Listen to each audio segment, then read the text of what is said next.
Hello, gentle viewers. This is Guardian, welcoming you back to Out of the Park Baseball 26 with the Colorado Rockies. In our previous episode, we completed a rather eventful off-season. In particular, landing our highest profile international free agent yet in Manuel Pineda from Cuba. Giving us possibly for the first time a true ace, which should hopefully make the rest of the pitching staff just that much more effective. That's what we're hoping anyway. We do still have Mario Acevedo and Will Levy, both of whom were waiting for their opportunity. It still concerns me about that Acevedo is still considered to be an extreme development risk. It's been a while since we've added him, and if he hits his maximum potential, he's going to be amazing. But that's obviously a tall order, and we're letting him repeat high A instead of pushing him to double A, just to let him firm up his arm a little bit and grow as a pitcher. We have Will Levy, too. Will Levy is reasonably close to Major League ready. I want him to pitch in AAA again. I just want him to, again, stack some innings, show that he can start turning some of his amazing potential into actual production. But these guys are probably 1 to 2 years away from making the major, so a guy like Pineda is somebody that I felt we had to go for. If you want to say this entire challenge is invalidated because I'm not using a homegrown players the whole time, that's fine. You're entitled to your opinion. I don't agree with it, but I get it. What else happened? We are risking... Risking is the wrong word, but this has definitely been probably the biggest transformation from past seasons that we've ever seen. Some of these guys are old friends now. Rada, Canarella, Tovar, Condon, and Romo. But Richie, Dalis, Morales are all new to the team, or newer to the team. One moment.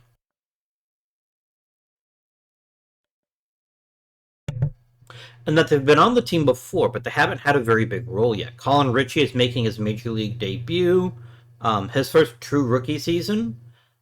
He could be a really nice fit. Even if his defensive qualifications are a little bit sus, he's got a ton of pop in his bat. I'm so sorry that I couldn't meet that in time. Every time, man, I'll sit here and have an amazing day, and then I'm like, I want to record. And then all of a sudden, I'm coughing, I'm sneezing. It's got to be gremlins, I suspect. Anyway. But yeah, Colin Ritchie is one of our bigger trade acquisitions of late. He offers a lot of pop. He's a very well-balanced offensive production. His defense isn't great, but that's okay. You don't need defense from everybody. Wilder Dalis actually played quite a bit last year. I have feelings about him. He's not my favorite player. I don't think his offensive skill set is particularly exciting. He's the kind of guy where his glove is going to have to carry him. If his glove is the way that it should be, we can take a little bit of a hit. We're getting premium offense from positions that are primarily based on defense, like Ezekiel Tovar has consistently been one of the better hitters in the league. So punting a little bit with Dalis is probably fine. It's not that he's useless. I just find this particular skill set is one that doesn't tend to generate a ton of offensive capability. Although he has consistently hit up and down the minors, so maybe it's fine. Maybe I just need to let him cook, and we'll be rewarded with solid offensive play, excellent defensive play, and potentially good base running. Although this stealing investment being so low is not a bad thing. I talked about this in the Baseball 101 videos, but if you didn't see them, I think it's worth repeating. Stolen base numbers are far less important than not being caught. There is a certain level you reach, we'll call it the Ricky Henderson level, where you're stealing so many bases that getting caught, even quite frequently, isn't that bad. If we take a quick look, as a bit of a segue, let's look at Ricky being Ricky. So, for example here, 71% success rate is actually really bad. That is not what you're looking for at all when it comes to base stealing. But because he stole 56 bases, he was still by far a positive base runner. But if you're not able to steal, like, check out, for example, this year with the Yankees. This is actually not a great base running season. So brought up positive value, of course, but wasn't actually that good. He got caught too frequently and didn't steal enough. And that's why this is one of his worst seasons.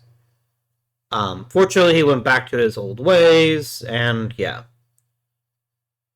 So he generated 471 base runs over the course of his career. Let's keep that in mind, because I want to look at another player.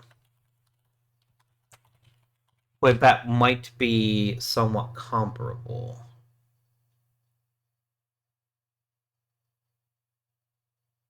Oh, that was batting runs, wasn't it?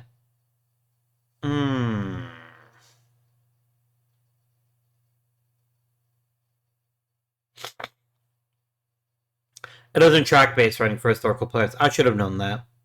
Either way, what I want you to notice here is his incredible success rate. Ricky Henderson stole many more bases than Carlos Beltran. Beltran was far more efficient, and that makes him a much more consistent player.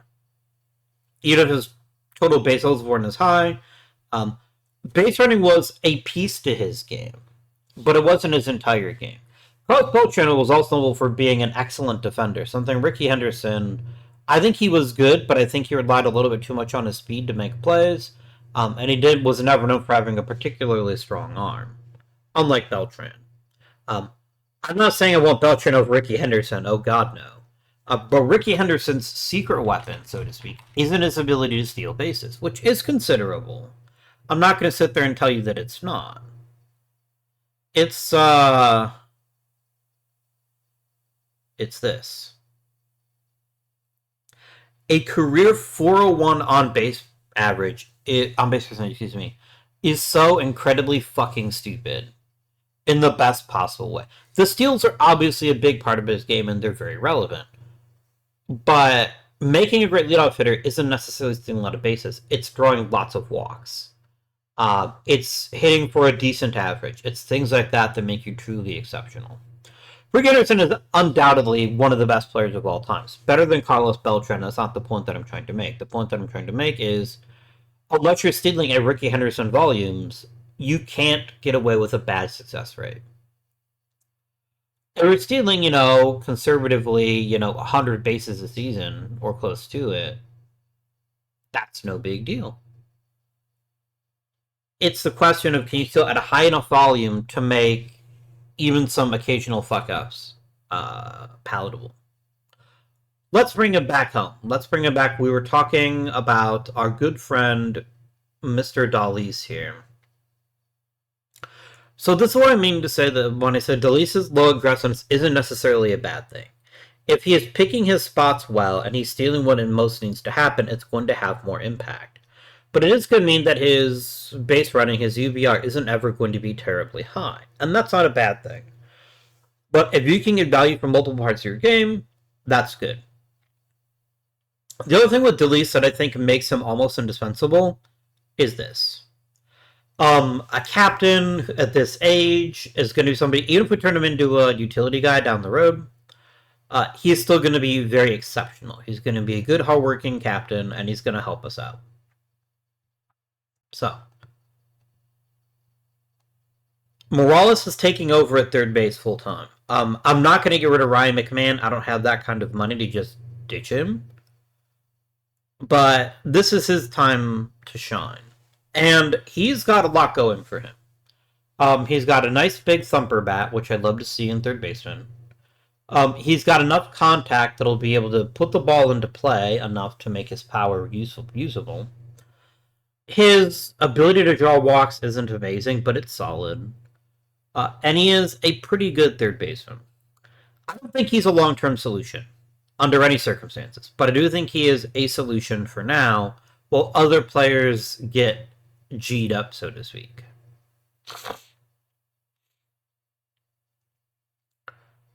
Doyle, I have. I probably overvalue him.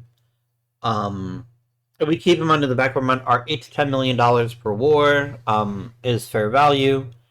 Then we're still getting fair value, even if he's only producing 1.4 war, but that's only a just.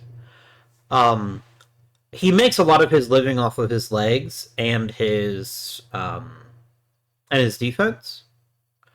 And I bet they're tied to each other. So if his speed starts to go, Brett and Doyle rapidly become something we can't stomach. But he's not that far removed from being one of the better players in the league. And so this creates a real consternation, a real problem down the line. For right now, though, I think he'll at least make his value consistent. A long-term plan is Cannarella in center field. His arm isn't the best. I guess that's his one shining weakness, but everything else here looks fine. Why did Cannarella lose potential? Oh, because he's becoming a more polished player. This is his final form. That's reasonable. I love Cannarella so much. I love 5-tool players, and I think he's maybe a 4.5-tool player. He doesn't have a ton of power. But in Colorado, I still think it's very likely that he hits double-digit homers every year. Which, with the rest of his game, makes him extremely effective. Now, this is probably not a reasonable thing to ask for every year. His BABIP was insane. And this is probably something that can't be repeated. But he is a top-to-bottom, high-quality player who also is a Gold Glove caliber defender, and that's somebody that I can be really excited about having on this club, even if he's already 26, which means he's not likely to get much better than this. I mean, this is pretty amazing, but don't be surprised if his tenure with the team is somewhat short just because of how long it's taken him to get where he is. Really through no fault of his own. Isaiah Swain, by the way, is probably our future at third, and Santiago Leon is probably our future at second base.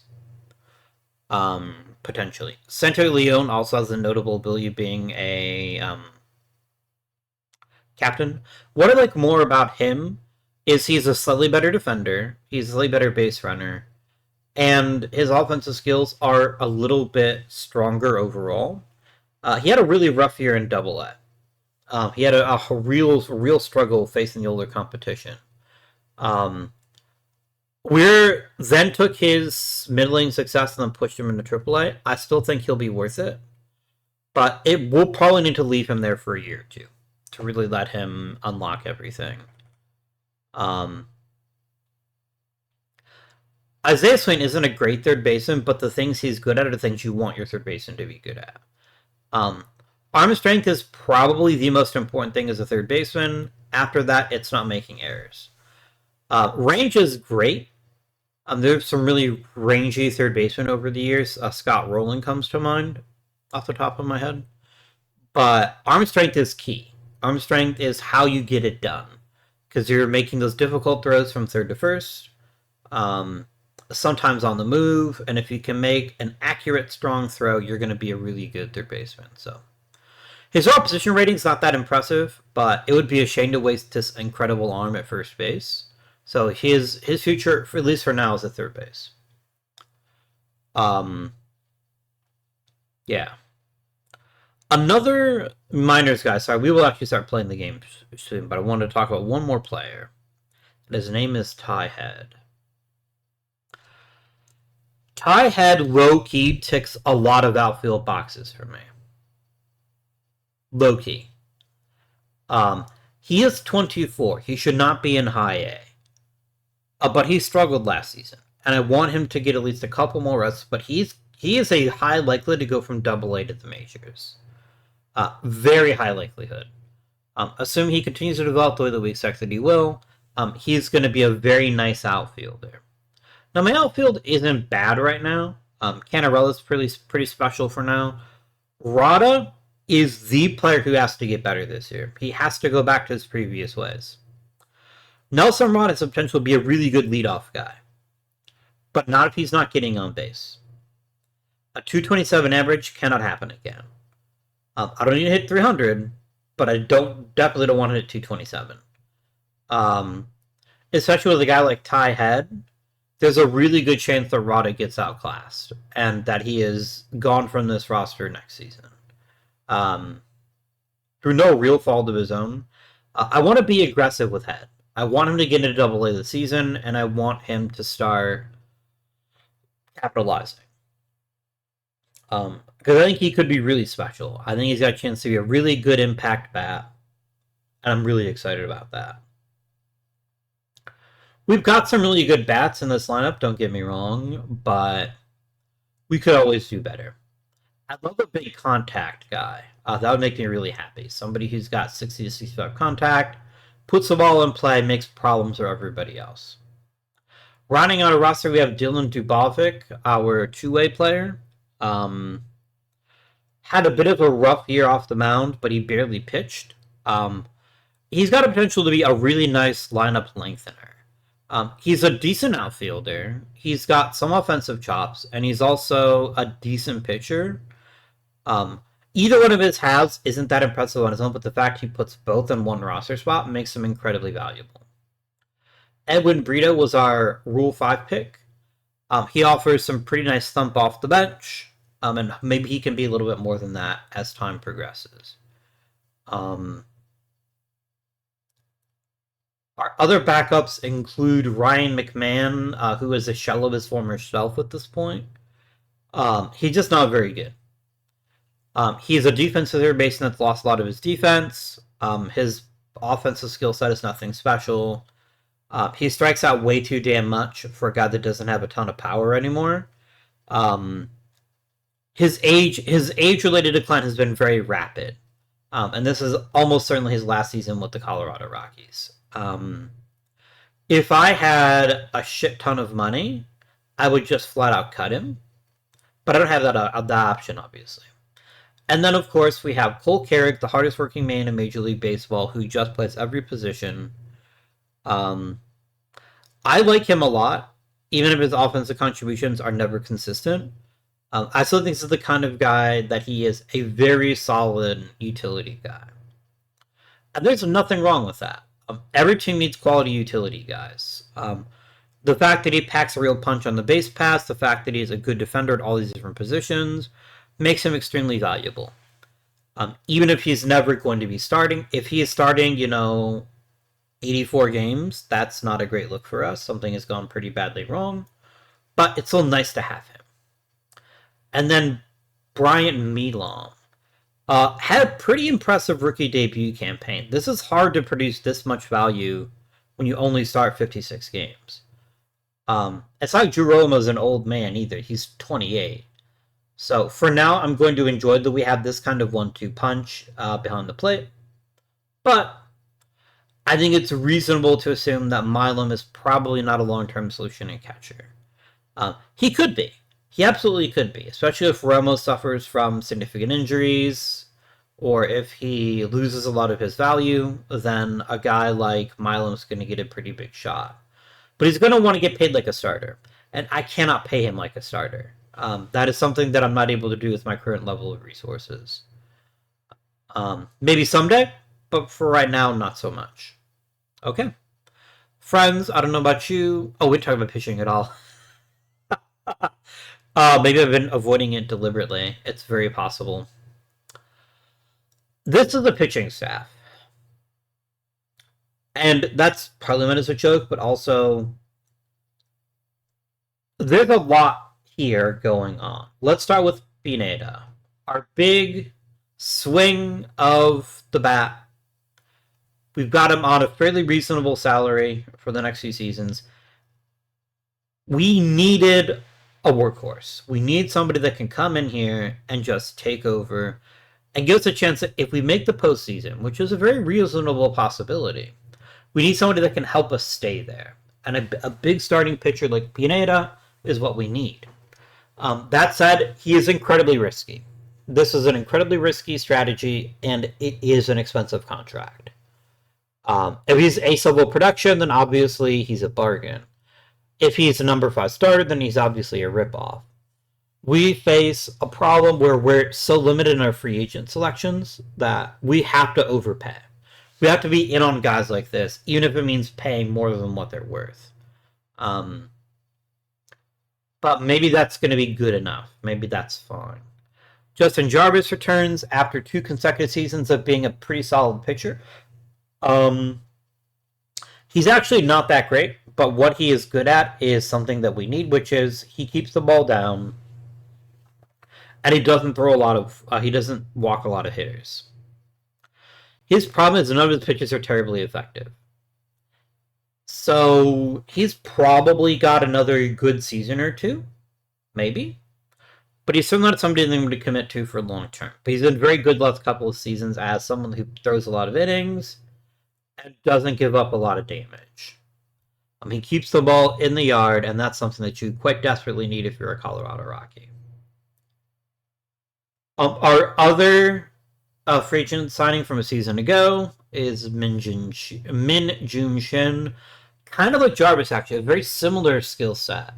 Not overwhelming, not a big strikeout person, but shouldn't walk much and shouldn't give up a lot of home runs. Gave us a ton of innings last year, which is really exceptional. But they also got roughed up a little bit. This needs to get a little bit better. Thankfully, you're only making the major league minimum, so anything we get from you is a pretty nice bargain. We have Lucas Gordillo. He's closer to a traditional strikeout pitcher, although even he doesn't have great stuff. Apparently, I have a type, and that type is low stuff. Will Levy will definitely help with this, but he's still a decent guy. He's still a decent strikeout guy. The walks have to come down with him for him to be truly effective, but he is okay for now. And then Sandy Ozuna. I once had very high hopes for Sandy, and I still kind of do. I still think Sandy Ozuna is a pretty solid pitcher, but I'm really disappointed they've lost a lot of their potential. At one point, they were looking like a solid number 2 pitcher, and now they're just fine. Fine is a good way to describe this entire rotation. They're fine. Very few of these guys can take over a game if we need them to. Very few of these guys can be consistent day in and day out. They're all just kind of hanging out. And that's something we're going to want to fix in the not-too-distant future. Will Levy is one of those answers. Will Levy is the big ace we've been waiting for with... Look at these pitch selections. These are amazing pitch types. Good control, really good at keeping the ball down, ton of velocity, ton of strikeout power. This is the crown jewel. If we can get Levy to develop to his full potential, we're going to be in really great shape. But other guys like JT Quinn, guys like James Raitt, Oscar Vasquez, and then we've got guys a little bit lower on in the minors like Mario Acevedo, Ryan Moore, and Bobby Rivera. We've got a better rotation coming, but it's not coming anytime soon, other than possibly Levy. So that's the rotation. What about the bullpen? I'm a little bit more sanguine about the bullpen, a little happier about the bullpen. A lot of these numbers don't look that great, but one thing you have to keep in mind is John Beguin has barely scratched the surface of his potential. He's just pitched his first year in the major leagues, and he has so much potential, it's frankly terrifying. He could be... Hell, if he had more stamina, I'd let him start. No, that's not true. This is the problem. He's only got 2 pitches, makes him kind of an ineffective starter sometimes, but I will happily take him developing into a lights-out reliever. Ryan Feltner has been a really reliable starter for us in the past. I'm moving into the bullpen because he's quite frankly lost a lot of his ability. He's also aging fairly poorly. And none of his pitches are that good either. A lot of his pitches are just kind of there. Edgar Issei is kind of the Greg Kozic of pitchers in that he constantly overperforms his ratings. His control is a giant problem. If he could slice 1 walk per 9 off of his total, I think he could be a closer. And a very good closer at that. As it is, I'll take having a really solid setup man that rarely gets hit hard and who gets plenty of strikeouts. M is a little overpaid, but he's basically left-handed version of Issei. Same rules apply to him. Another outstanding reliever with a ton of upside, but his control is a problem. He's a little more gopher ball ready, but if he's only getting hit at a 199 clip, I think that's still manageable. Oscar Poole. Oh, Angel Chivilli is our closer, kind of by default. He's still a good pitcher, but he's not dominating. He also struggles with control, which doesn't make sense to me. He's got the skill set for it. His walks are trending in the wrong direction, and it really hurts relievers. I'm hopeful that if he can get his walks under control this season, that he'll go back to being an effective closer.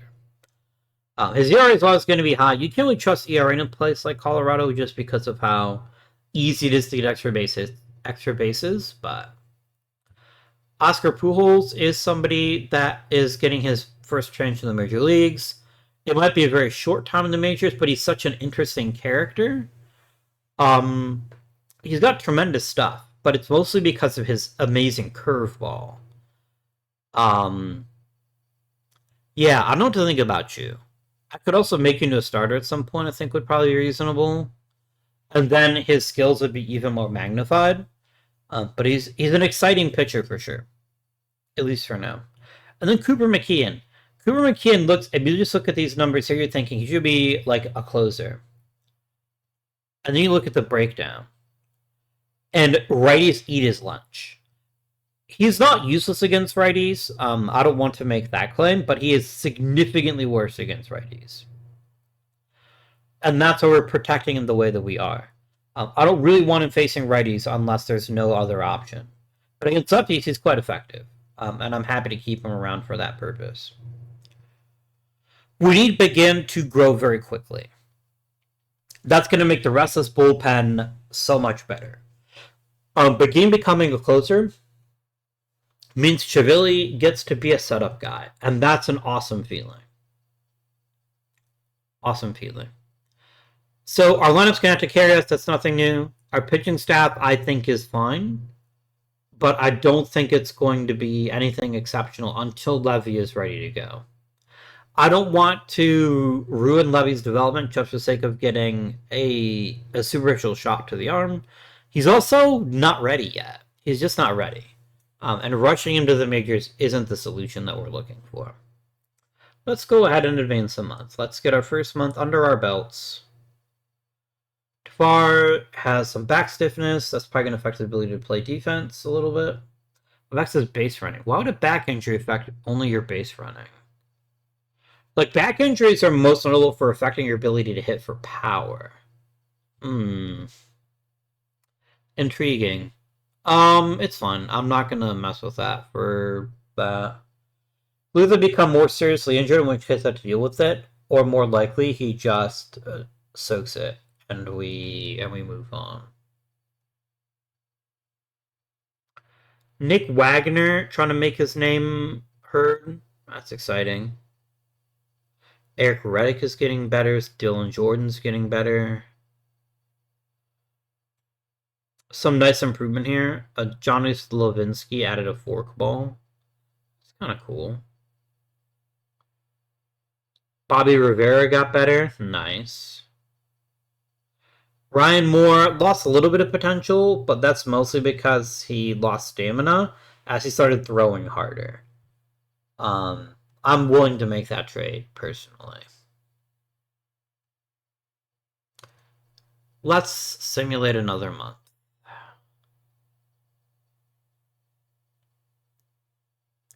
I'm not liking how small the numbers are right now. Okay, we've got some decisions to make here. Fine.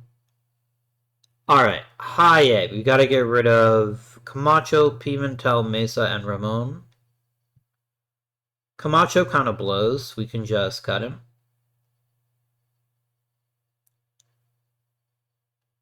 Pimentel is terrible. Who are the others? It was Mesa and Ramon. Mesa, you can go away. Who's Ramon? It's you. Yeah, I'm not seeing it. I guess you're better than some in truthfulness. Your changeup is kind of a fun little weapon here, but I can probably do better.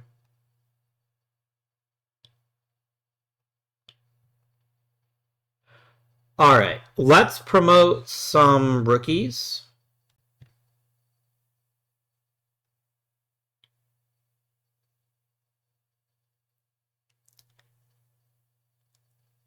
De Los Santos, you can go to high A. Rowan can go to high A. I have 3 minor league teams, and none of them seem like they're really ready to have a major league promotion. Lentigua has never played in the major leagues, but he's coming out of college. I think it's fine that he starts in April. I think that's fine.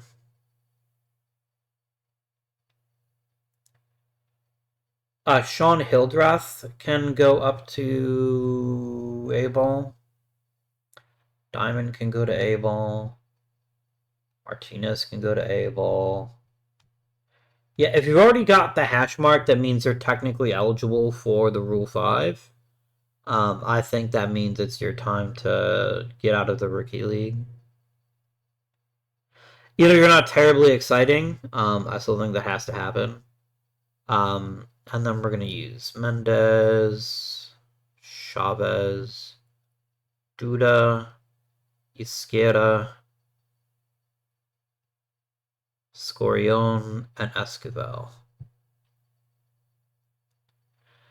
I've got one opening in Double A. I don't know what we're gonna do about it, but we do have an opening in Double A. I think Ty Head goes to Double A. He's already 24. I want him playing against good competition so that we can see what he's actually got to offer us. So that's that settled. AAA looks overstaffed, but it isn't because of Oscar Vasquez. I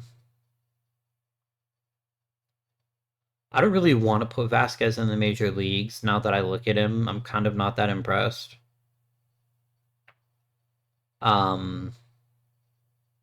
He's interesting, but I don't know that he's interesting enough to take a rotation spot right now. He might be. Probably not. Alright, let's finish the month. I gotta deal with this shit too. Okay. Fine. Alright. Wendy Feliz. Meh.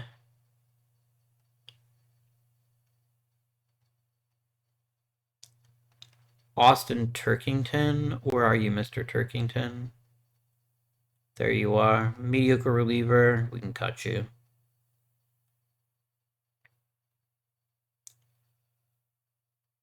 Camuel Villar. Yeah, he's not really much. Johnny Slavinsky is also not that great, but he's got a little bit of skill on him. I'd rather promote Slavinsky than cut him. And then Andres Herrera.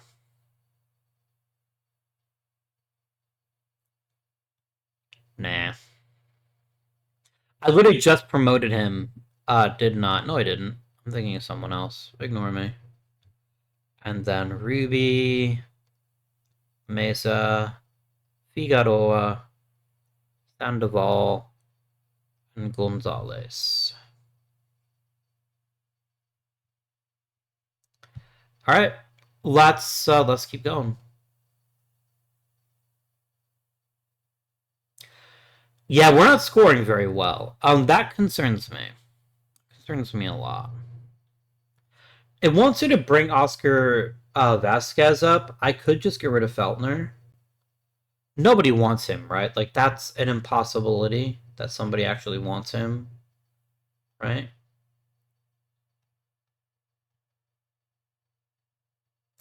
Like, nobody looks at Ryan Feltner and says, damn, what if I had him? I'd rather have Vasquez than Feltner 100 times out of 100.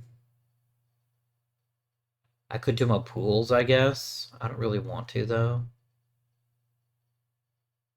Just bite the bullet and cut Feltner. Maybe that's what I need to do.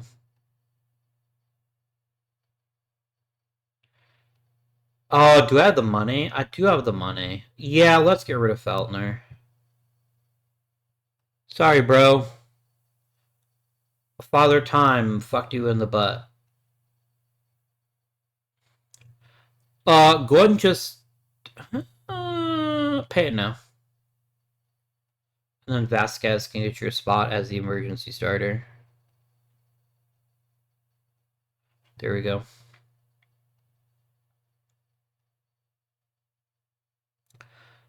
Pablo Torres can come back. That's actually really solid. I want you to rehab though, because you've really not pitched a lot in the major leagues terribly effectively. Let's get you to rehab, and then we'll actually just assign you to AAA. That's fine. That's where you belong for now. Where is Feltner, by the way? I want to mark him as a former Rocky and follow his career. There we go.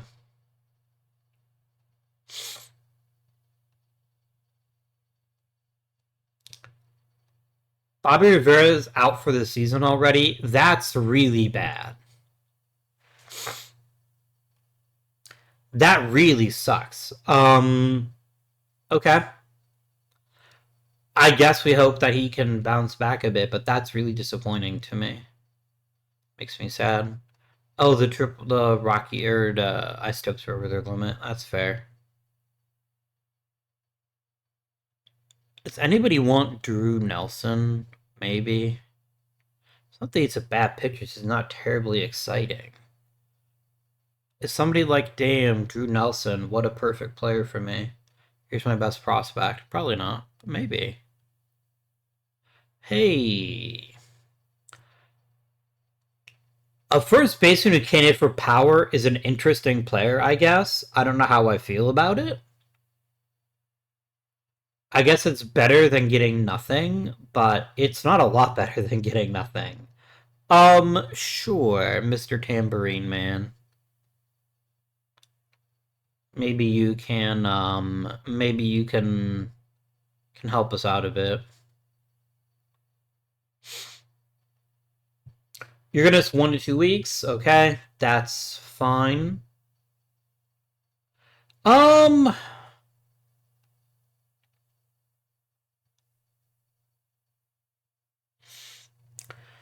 We could give Santiago Leon a brief major league audition. Yeah, alright.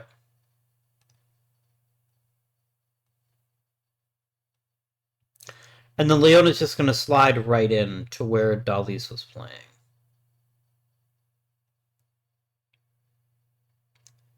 There we go.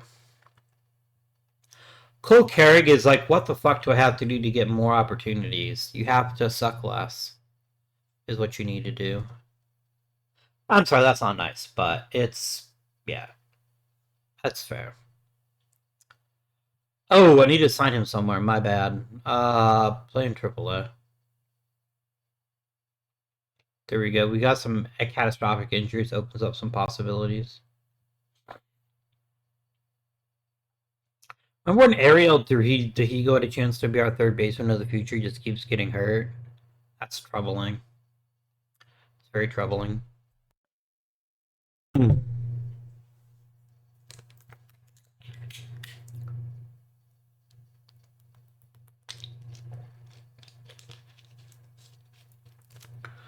Dalis is ready to come back. That's exciting. Leon clearly not ready for the major leagues. That's understandable. We're just gonna slide you right on back in to your former job. Let's talk about the team. How do people look? Well, we're getting a lot of shit at the top of the lineup. Thank God for Charlie Condon right now. Because everyone else in the top of the lineup is ice cold right now, which is really unfortunate.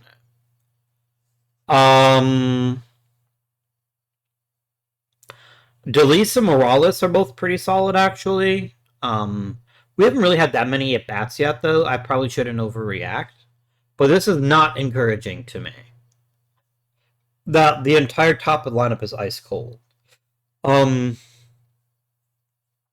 can't trust most of these numbers. Pineda sucking makes me very sad.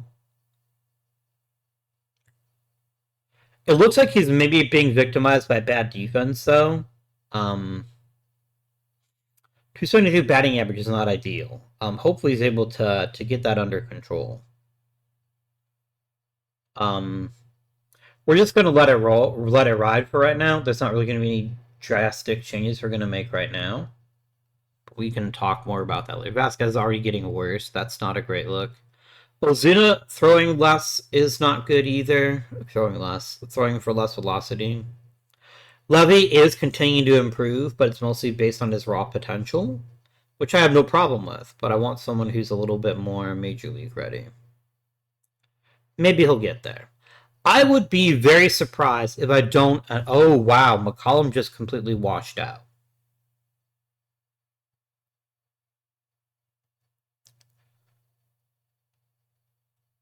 What happened?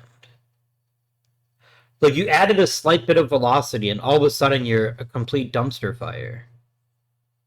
Like, your movement is gone. Your stuff is gone. Your control is gone. You're just like... I can throw harder. Oh, look, I'm completely helpless now. That's disappointing.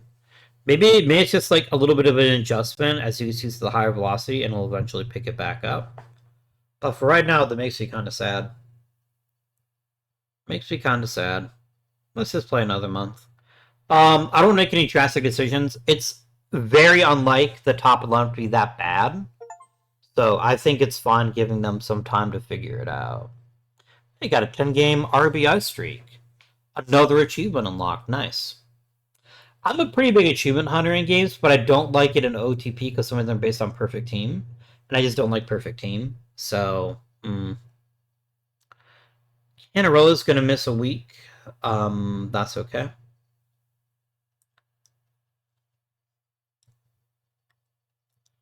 $3,000 hits for Freddie Freeman. Good for him, man.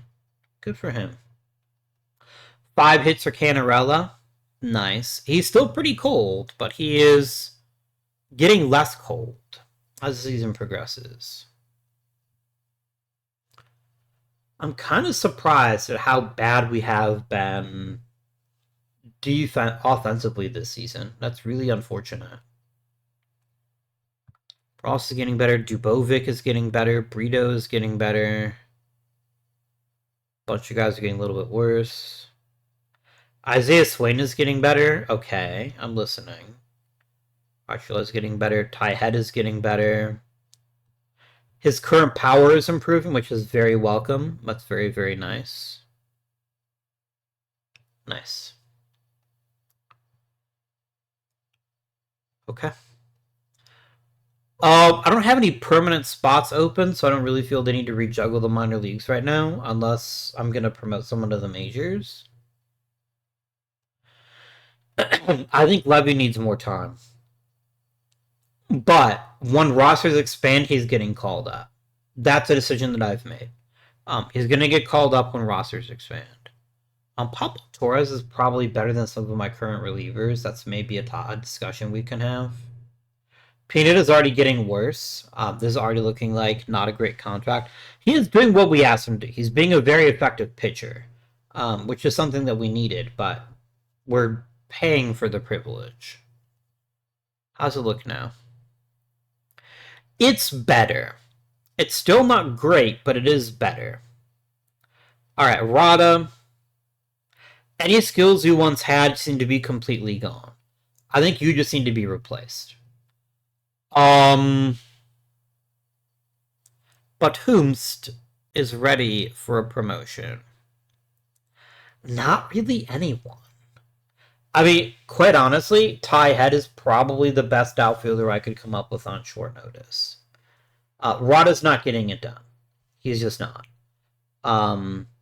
He's also bad at stealing bases. Like, he is good at nothing to start the season.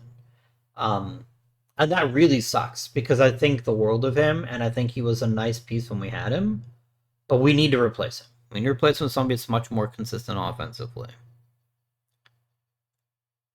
Eduardo Beltre is a possibility. He's more of a power guy, so it's not a one-to-one replacement, but Beltre has toiled in the AAA for long enough. Especially with Rada struggling so badly, I think promoting Beltre is probably fine. Rosario might be better in the future, but for right now, I think it's Beltre. Let's see if you can fetch me a prospect.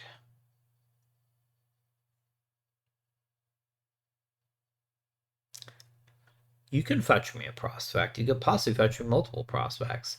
If I do a prospect package, can I get at least 2 yellows for him? If I can, I would definitely do it. This is actually a really good deal. I can't have this one, though. I can't take Ramon Ramirez. He's a disgusting player that's played in the major leagues.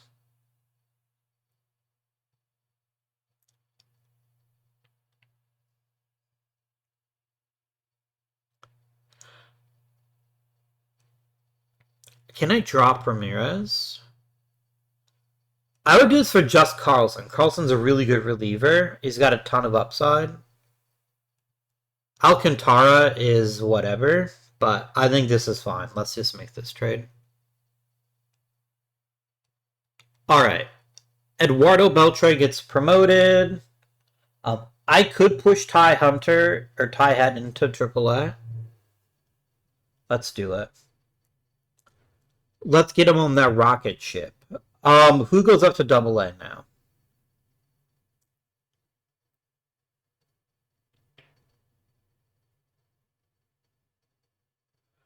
Probably Earl Carlson, actually. We haven't actually even pitched yet in A-ball. That's a little unfortunate.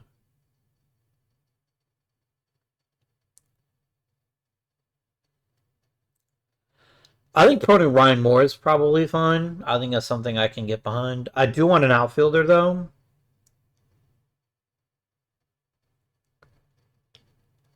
Let's promote Edwin Balderas. He's actually playing very, very well at high A. Let's do it. At A-ball. Let's do it. There we go. Sorted. Who's going to lead off for us? I think it's actually going to be Dalis. Guys, remember when I said I didn't think Dalis was a very good player? Boy, was I wrong. I'm going to drop Romo and increase Morales in the lineup. He's also playing quite effectively. It's actually better than Richie. He's actually a lot better than Richie. We'll do that. And then Beltre will play right field. Do you have a big split? No, you're actually very balanced. You're perfectly balanced as all baseball players should be.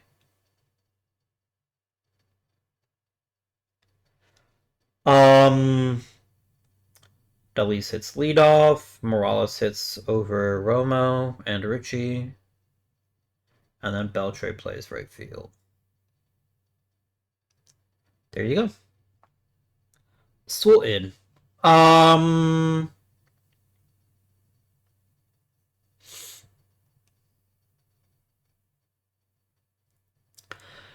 hoping that that Canarella with a better player in front of him will get more chances to hit, and that'll be a little bit more effective. He has significantly dropped off, which makes me very sad. I'm not going to move him around in the lineup yet, but there's probably a future where that happens. 100%. Pitching sounds mostly fine. Chivilli and Im are both struggling really badly.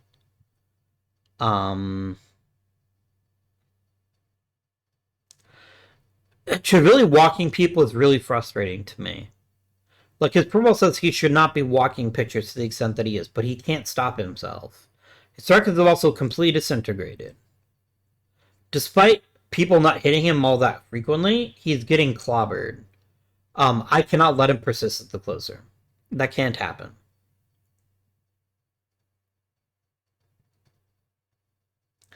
You know what? It's not like he can do much worse. You say you're the closer now. You're giving up home runs. You need to stop doing that. I need you to stop that right now. Let me push Pujols to setup and push him down to middle relief. There we go. Let's see if shuffling this bullpen around a bit is going to make a difference for us. Probably not, but it might. I need Beguin to start, like, dominating. That would be lovely.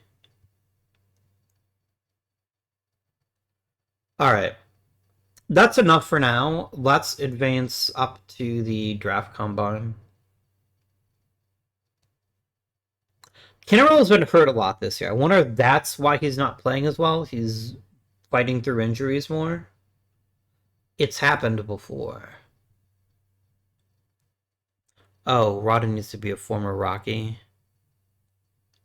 Okay. Like, if you can't hit in Colorado, you probably can't hit anywhere. So I think it doesn't make sense to sit around here. All players, please. I want to make sure that we scout the guys that aren't already at very high, so we get the most information about them. And then I'm going to go back up, and I'm just going to grab everybody to try to build up relationships.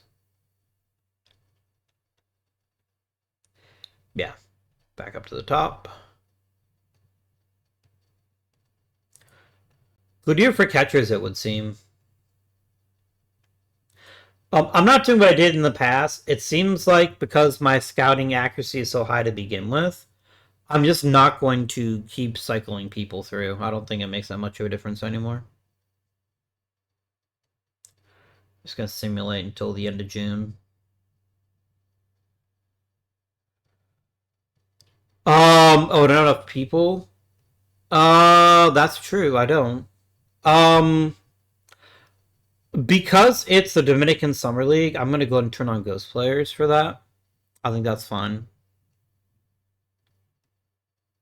It's under rules. Oh, under options. It might be under options. It's under options either.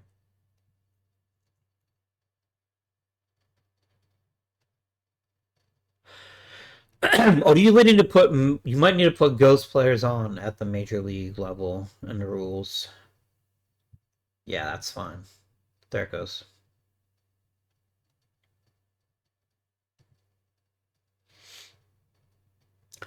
All right, so we can't have Raul Vargas, and we can't have.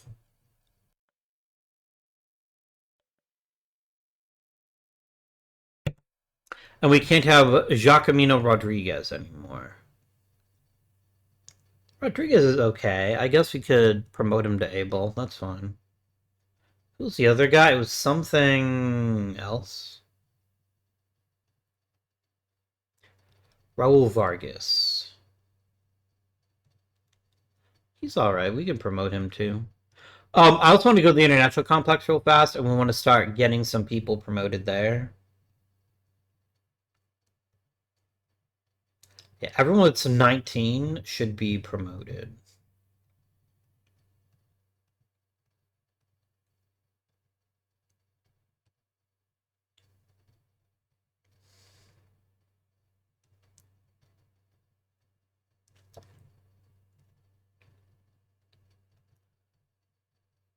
You know what, guys? I think it's time. I think it's time that Alex Brodarte begins his Major League Baseball, his professional baseball career.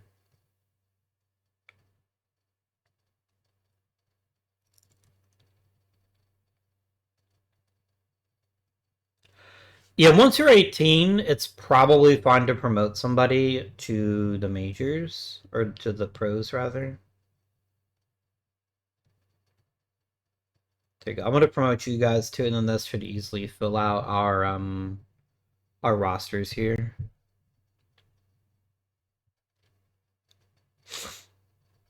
Cool.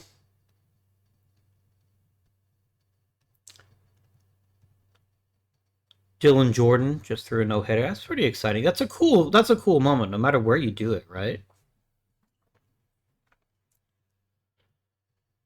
Ignacio Ramos.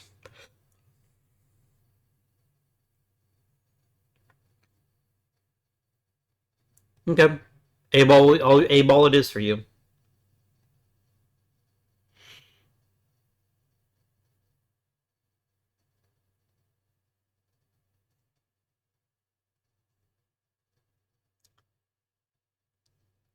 We're not scoring consistently enough. I wish we scored a little bit more consistently. I think that would significantly help us.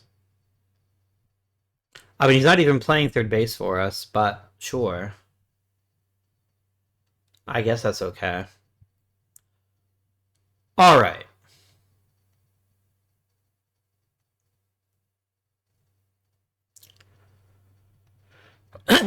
We have pretty good staff cohesion. If I'm going to let anybody walk, it's going to be because I have a strong opinion that they're not doing their job well enough. I know that my assistant GM's making more money than I am. That feels pretty bad. Jan Rivera is a really good coach. I would love to keep him around. The question is, what do we do with our pitching coach? Our pitching development at the highest level hasn't been super great. Then again, he has already made a significant improvement over where we were last year. So maybe we can trust him a little bit longer. Damn, everyone on my coaching staff is making more money than me. That's rude. It's very rude. You need to be sweet talked, Jose Leon. I will sweet talk the shit out of you. Come on back. Pedro Gonzalez is really good. He's a very good manager. We can give him an extension. Don't have to worry about it in the offseason. That's pretty solid. Unless people retire, which is very possible. I could see Biggers retiring, for example. He's already 61. Maybe. This Alex Mendez? Oh, Tony Mendez. Man! People keep getting hurt. That's rude. Have any top 10 prospects? That seems unlikely. Rodarte is 17th. Levy is 13th. Okay, I'm not so upset now. They're pretty close to the top 10.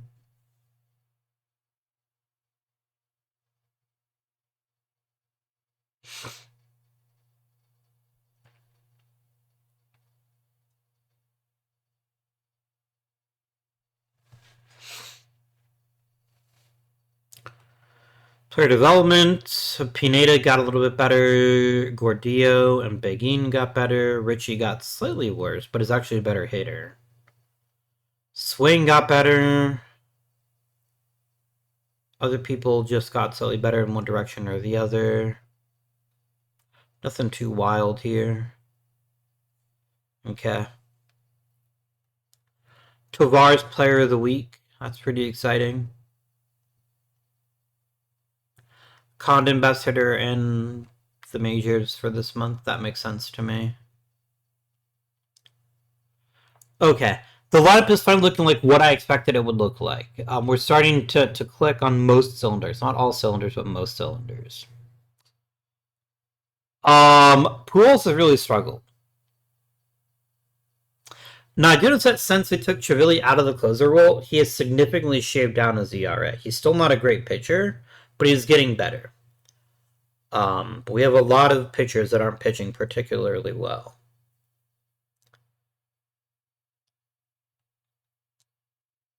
Guys, what if you just didn't give up home runs? What if you just stopped doing that? How about that?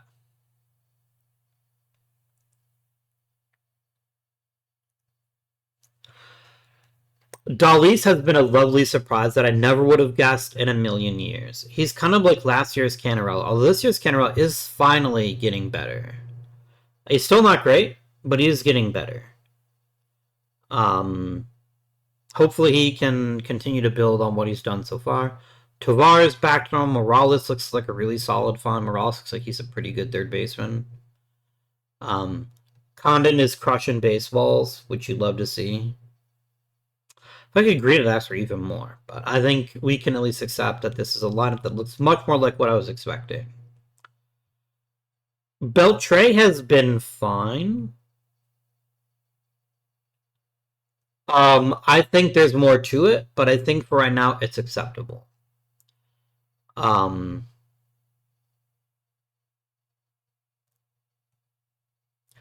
want Ty Head to just have a moment to catch his breath. I want to play in AAA a bit longer, but he's definitely a player that could be making his way up to the majors. Pablo Torres would be a pretty nice shot in the arm for this bullpen. The question is who goes away.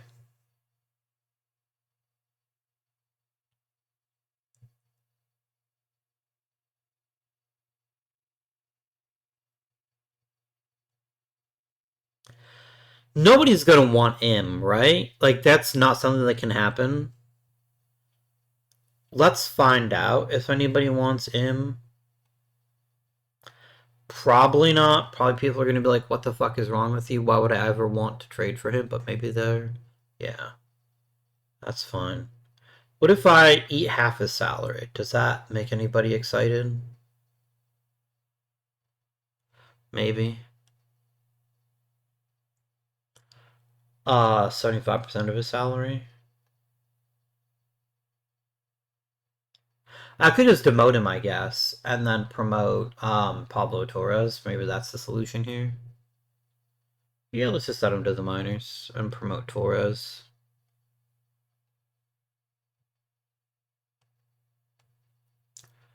There we go.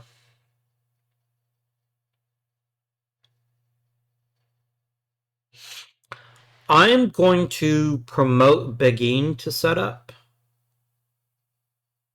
I'm gonna demote Pujols. And then I'm gonna let, because Chivilli's been in these big pressure situations before, I'm gonna swap the two of you. And we're just gonna let you cook a little bit. I probably have been undervaluing veteran relievers, probably to my detriment, at least so far, but we're probably fine, right? Maybe?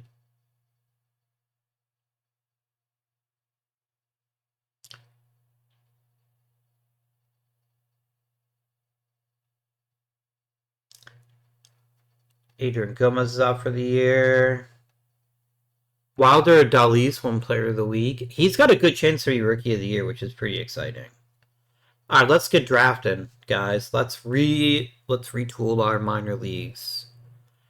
We're picking at number 7, so his first pick has to be an excellent one, a very high quality player. Is our goal here. Let's see who's around. All right.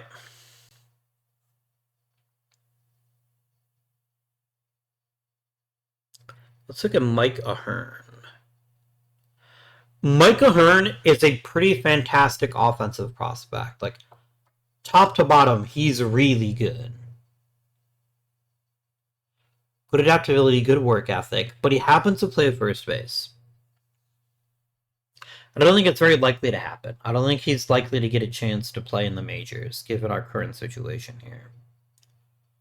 Ryan Friedman is a no from me. I'm not saying he's a bad player, and I think he's got some really exciting offensive tools. He's got great power and a great batting eye, but he's not really a catcher, and I don't think he's good enough to stick at first, so I don't think he's the guy either.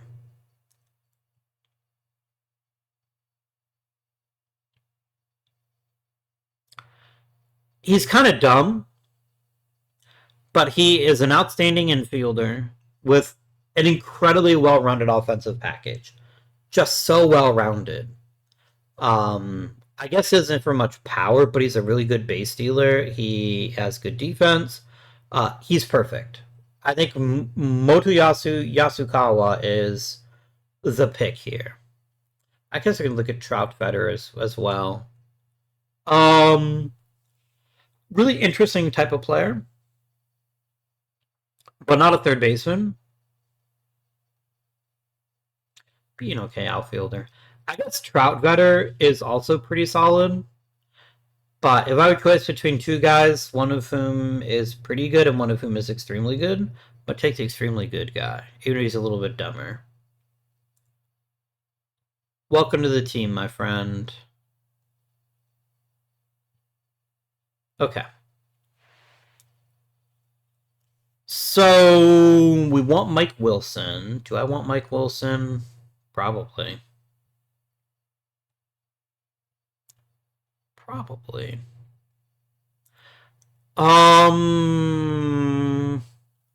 This looks really good. 4 outstanding pitches. Great nickname. Underrated. And even right this second, he's got a nice arm, but his arm could be amazing. I very much would like Mike Wilson to join our organization. Welcome aboard.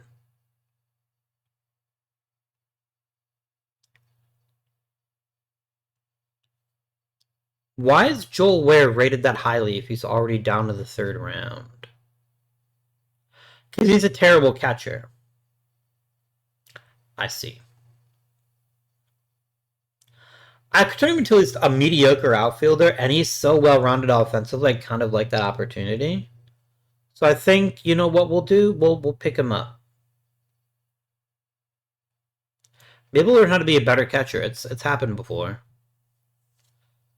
Alright.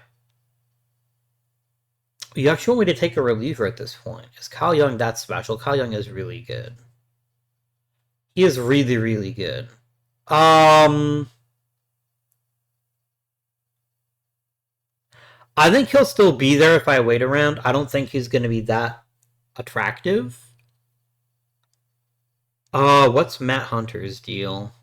Nope. Batting average only prospects are always a bad idea. Always a bad idea.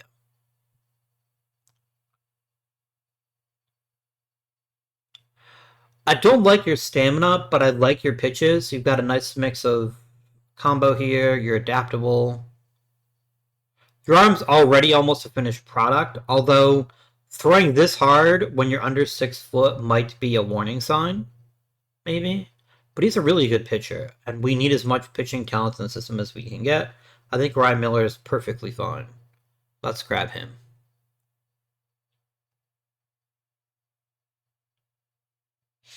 Oh, that reliever did get selected already. Damn. We did Dave Crawford instead, though. Dave Crawford is just as good. Let's get old Dave here, right? Never even heard of the New York Institute of Technology. I wonder if it's any good. Brian Blizzard. Nope. Eric Blount. Maybe. He is a pros pro, which is pretty nice. He's got a fairly well-rounded skill set. This concerns me. Low gap power means if he's not clearing the fence, he's not going to have a ton of power. That is a little bit concerning to me. But overall, I quite like this package. I think he's effective. And he's a switch hitter too, which is pretty tasty. We'll get him. We'll snap him up. Why not?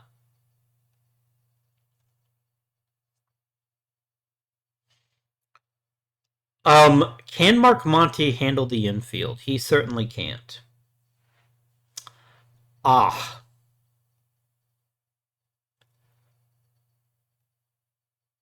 He's an okay hitter. He's probably a third baseman in the major leagues. He does lots of little things well, and I think that's something I'm interested in. So I think we can take Mark Monty. I think that's probably okay.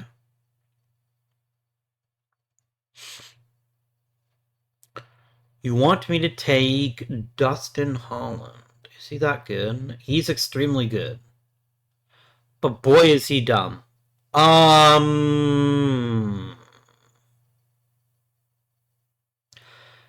He's currently a 2-tool player, and that he has a good discipline and he hits for a lot of power. That's something you can work with, I guess, but maybe there's somebody that's a better fit. All first baseman, I guess, is what we're looking at here.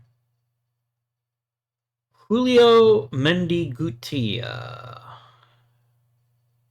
I kind of like it. I kind of like it a lot. You're going to get hit, but not for a lot of power, which I think is fine. You've got a good mix of pitches here. I love the cutter. I love cutters. It's probably my favorite pitch in baseball just because it does. Cutters are the ultimate fuck you to the opposite side hitters. Like, if he's facing a lefty, this cutter is going to be awesome. That's why we made Mariano Rivera so bloody good, is because of his cutter. They're just so nasty because you're like, oh, it's a normal fastball. Oh, look, it just sheared off the handle on my bat. A good cutter is almost unbeatable, in my opinion. I don't really want more first basemen. I think I have a plethora of those. Brian Myers kind of sucks.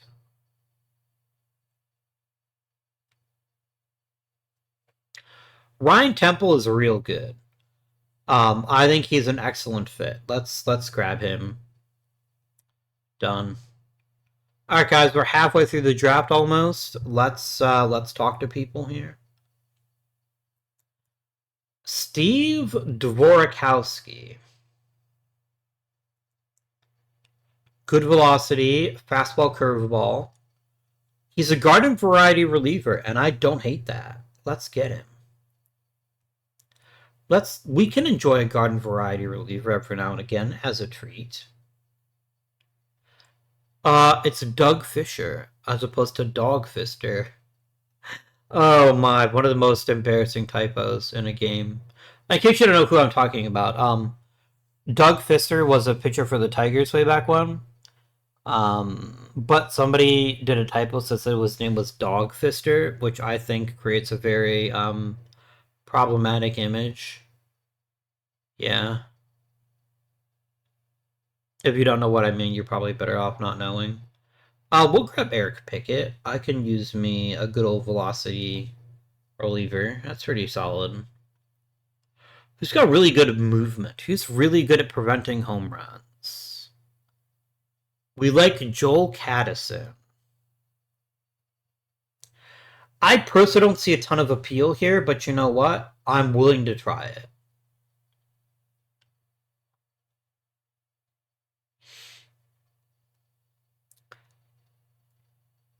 Let's look for a thumper or 12. Actually, I said I wanted BABIP, didn't I? I said I wanted some contact hitters in my organization, and it looks like Matt DeHaan is that guy. This is low enough in the draft, I don't mind taking the risk that he develops a second tool offensively, because this is pretty solid. He's not a great outfielder, though. Maybe he's actually not that good. Maybe we just ignore him. Let's get Mike Anderson instead. I'm okay with that. Excuse me. Hmm. I guess I could take DeHaan.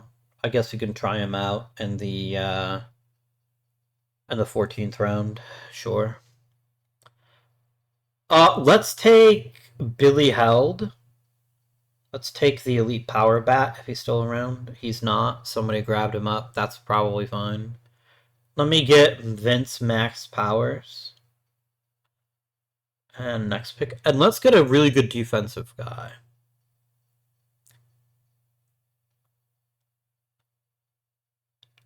Jer Martin is, I think, very solid.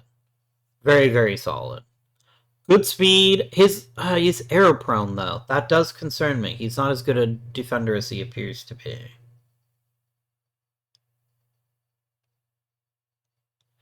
Wow, a lot of guys making a lot of errors. I guess it's the 16th round. We can maybe see if we can fix him, but we probably can't. Let's get some more pitchers. Let's get some pitchier pitchers. How dare you, game? How dare you? Stuff. Stuff and a little control goes a long way. Let's get Colin Greedy.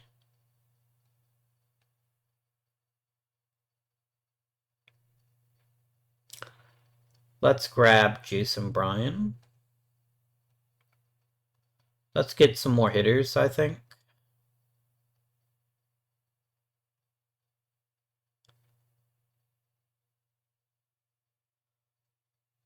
Matt Eliason seems like a terrible choice. All he does is not strike out, which is not what you're looking for in a player. Corey Garcia could be okay. I know he's a pretty terrible defender, but maybe he'll figure it out. Maybe. Maybe. What about power? What about Neil Clark? Maybe. Okay.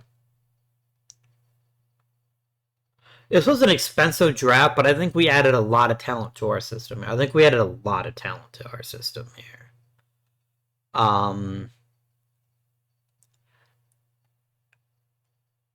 What is happening here?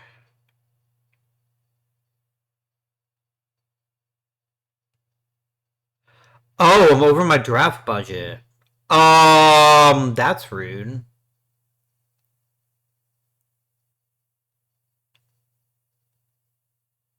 So I can't sign any of these guys because it's over the budget.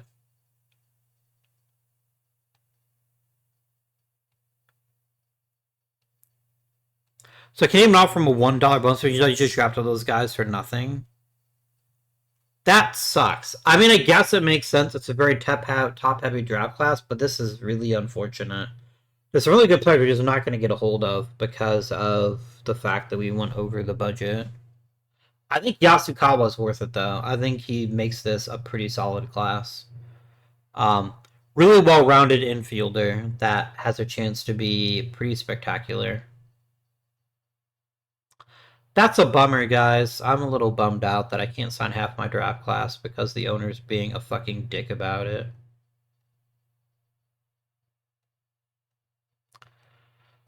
How many Rockies made the All-Star team? No pitchers. Drew Romo made it. Wilder Dalis made it.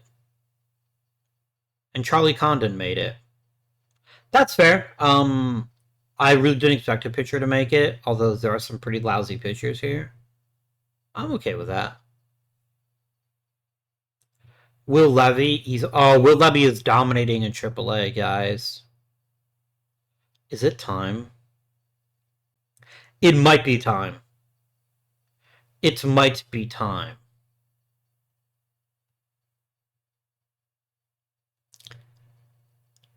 Like, Levy is utterly dominating AAA. I think he's got nothing left to learn.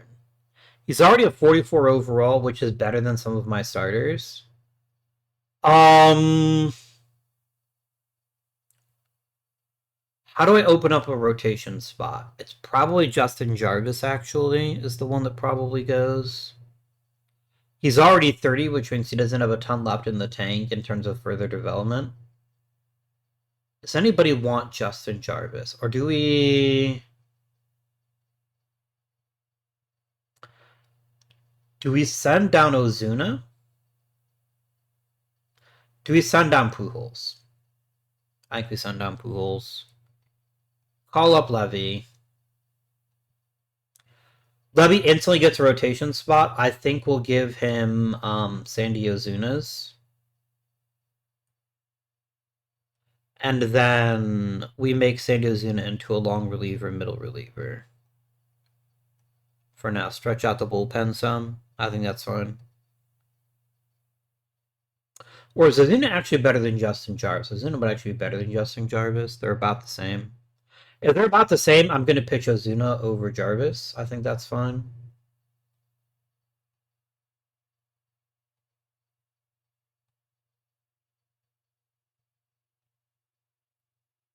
I guess it could have also replaced Shin, but Shin offers us elite inning eating, and that's something I'm very excited about. Cordelia is actually really good this year. Let's just rejuggle this really quickly here. Let's do this. That seems good to me. Cordella's really taken a shine to his job this season. He's actually doing extremely well. Pineda is pretty good. Pretty good. Alright, guys. It's Levy time. I know I said we were going to promote him at the when rosters expand, but I think he's earned it.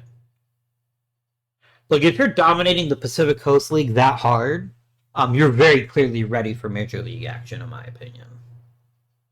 I mean, I don't think you're part of the starting lineup because you suck, dude. I want you to leave. I would like you to go to any other team on this planet other than mine. I think it's hilarious. You're like, I want more playing time. No. Well, I'm not going to trade. You're not going to be able to trade me either. Okay, buddy. Whatever makes you happy, dude. Whatever makes you feel good about your life choices.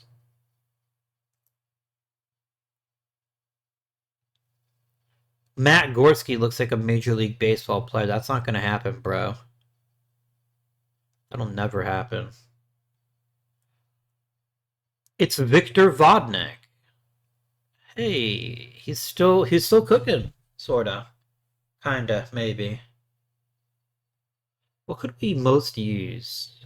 I think we're pretty good.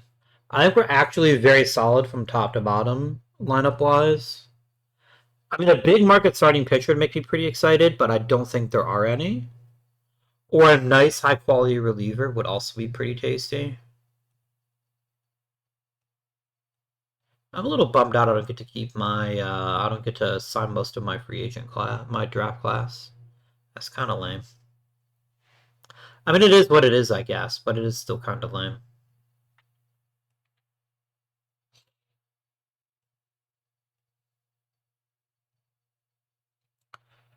I don't need a first baseman.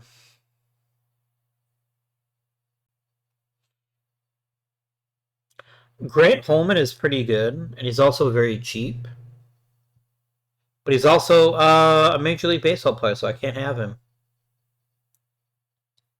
That's true. It's a true statement. I should just look over here. Okay, so like Oscar Colas is somebody I could trade for if I wanted. I don't want him, but I could. I seem to look here to look that they have no stats.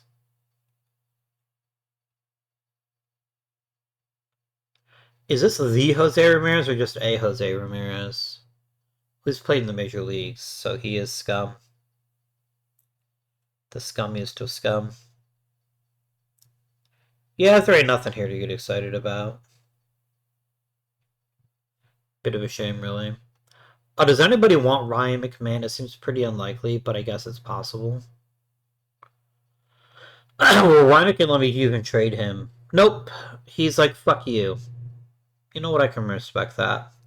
Maybe somebody wants Kelvin Hidalgo. Maybe that's something that people can get excited about. Maybe. Maybe. Nope. Okay. Then I guess the deadline just doesn't happen, because I don't really want to mess with anything else. That's fine. I actually did get a trade proposal, but I can't respond to it. And I wouldn't have wanted it anyway, because Nick Castellanos is old as fuck. I say old as fuck. He's younger than I am. Pretty considerably, but yeah. Charlie Condon has been really damn good. Just really good shit.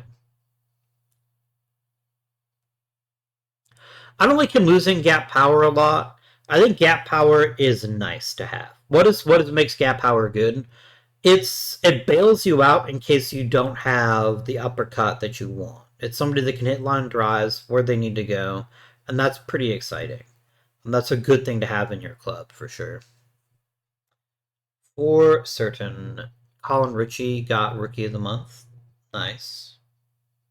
It's pretty good.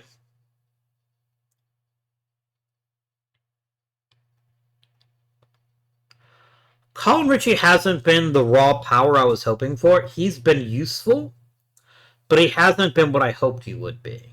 There's still a ton of time for him to develop, though. Lots and lots of time. If he's a little bit underwhelming this year, I think that's okay. I think it's not going to take much for him to be one of the better players on the roster. So I'm willing to let him grow and develop. Brent Doyle very quietly having a good season. Very quietly indeed. I wish Canarella had a little bit of last year's power. That's really what he's been missing. Maybe he'll pick it up, but it's a little more disappointing now. I still like him a lot,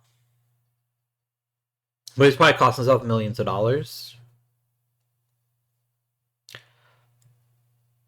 I am utterly shocked that Dalis has been this good.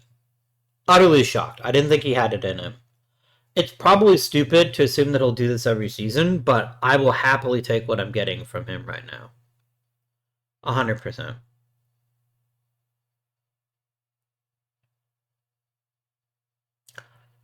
Let's keep this party going.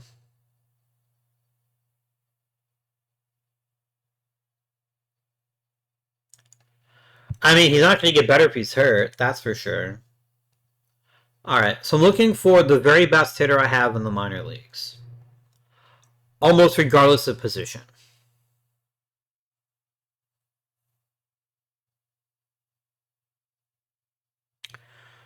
Which is quite probably Isaiah Swain. That's probably the answer here. Let's promote him. Mr. Swain, do you have a noticeable... You're a little bit better against lefties and righties, but honestly, you're mostly projection anyway. So I call you up, and then maybe we let Edwin Brito have... No, we don't let Edwin Brito have a turn. What am I talking about?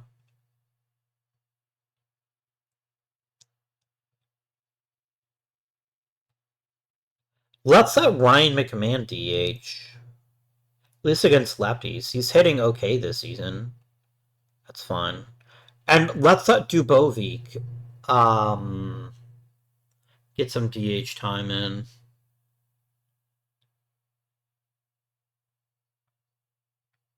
Maybe. We also could just use our newly promoted gentleman there, Isaiah Swain. Let's do that. Let's let you DH. Are you a better third baseman than Morales? You're not. Okay. Depth chart looks fine. We'll keep going now. Unless, no, Carrick isn't raking this year. Brito is barely breathing.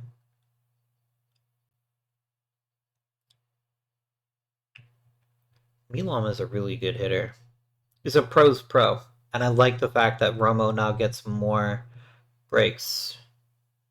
See, Canarella, I appreciate you had 5 hits. I don't appreciate that only one of them was an extra base hit. We need more of that, please.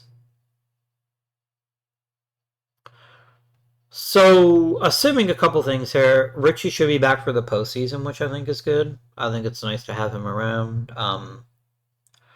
Ozuna is whatever. We can let Vasquez pitch for a start.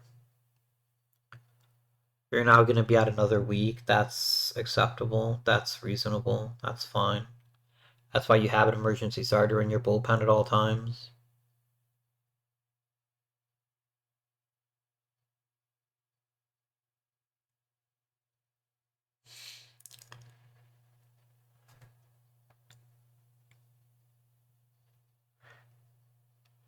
We're just speeding right along here.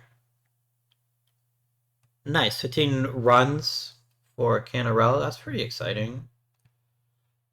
Santiago Leon hit 5, got 5 hits. Pretty cool. Pretty cool. Man, I should have just taken Lee. I don't know what I was thinking.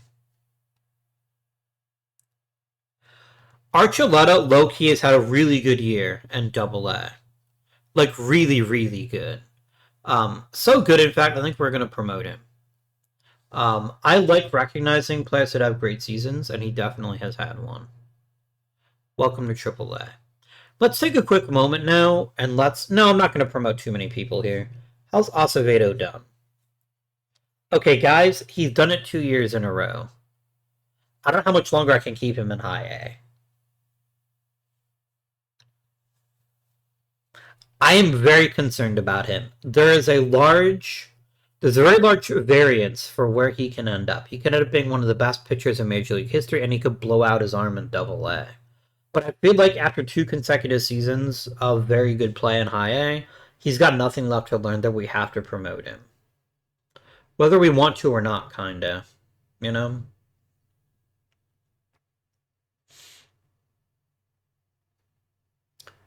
Jabron Hoffman can be promoted. That's fine.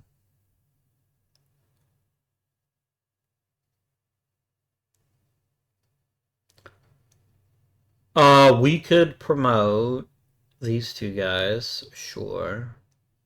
Oops, I cannot promote Blanco. That was a lie. Sorry, mate. Between people in high A, that sounds like a goodbye to Parker Burgess for me. And then you guys are fine. Is Rodart having a Rodart is having a wonderful time.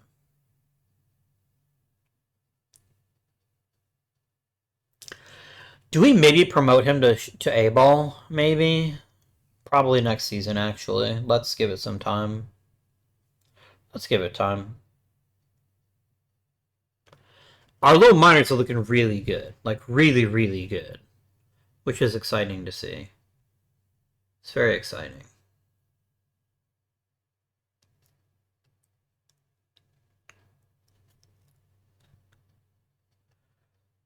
Alright. End of the regular season. Oh, I didn't call anybody up. Well, shit. Okay, fine. Alright.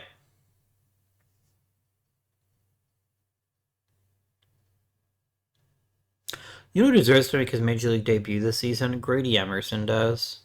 Emerson can play short and third. I think he can be promoted. And let's also promote a couple of relievers. Let's promote not Redinson Gomez. Not until his control gets better, but definitely Cooper Dossett. And definitely, we could bring Pujols back, I guess. I guess that's fine. All right. You're going to be emergency. You're going to be middle reliever. You're going to be emergency starter.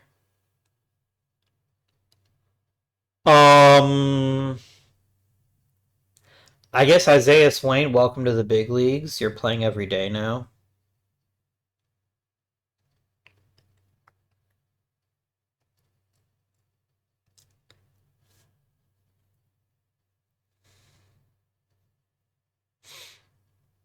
And then I think we do try. Oh, no, we're not going to try you.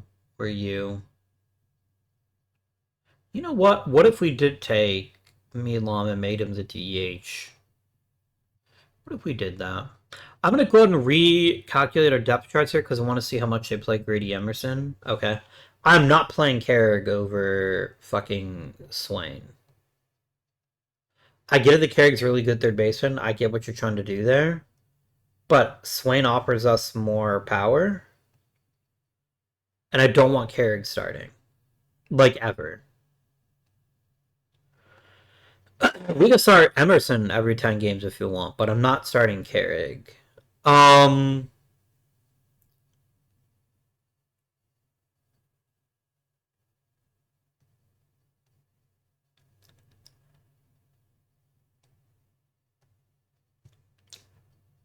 Nope.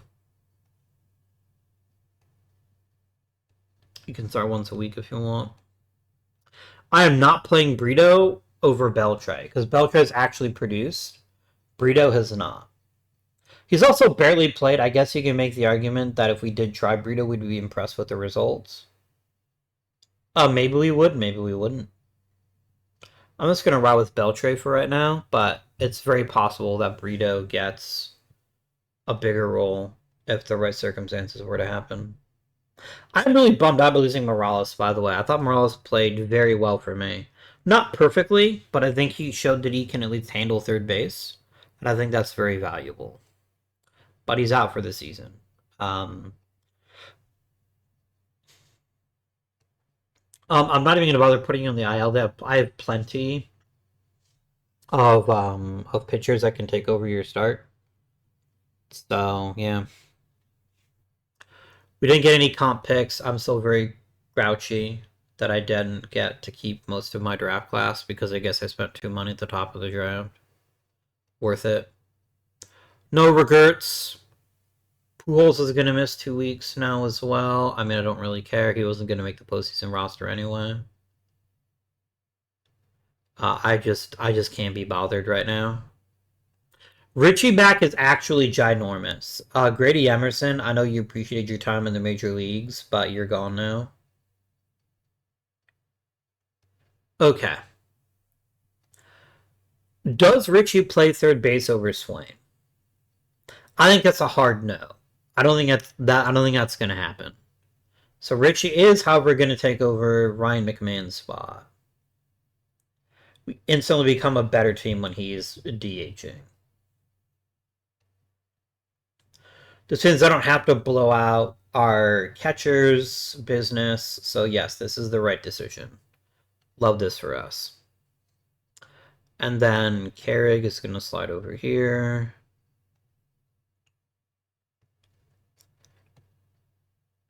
Poor Gritty Emerson. He's like, I'm finally made the majors. I was the first overall pick, and I'm gone already. Damn it. If I didn't have Ryan McMahon, Emerson would be on the roster. Like, Dollies, you dumb son of a bitch. What if you didn't do that? What if you didn't get suspended? You utter baboon.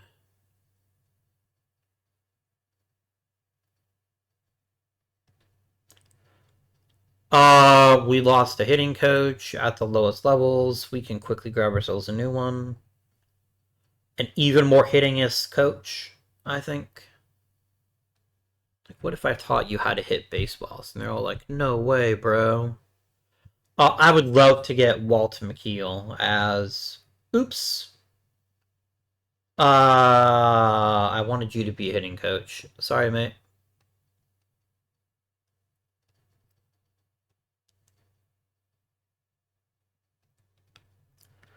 What the fuck is with all the suspensions all of a sudden?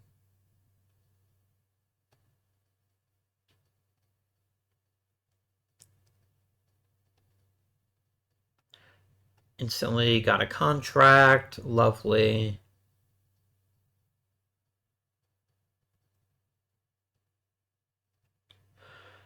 Guys, we won the division. That's pretty exciting. Right in time to lose Sandy Ozuna for the whole postseason. That's pretty rude.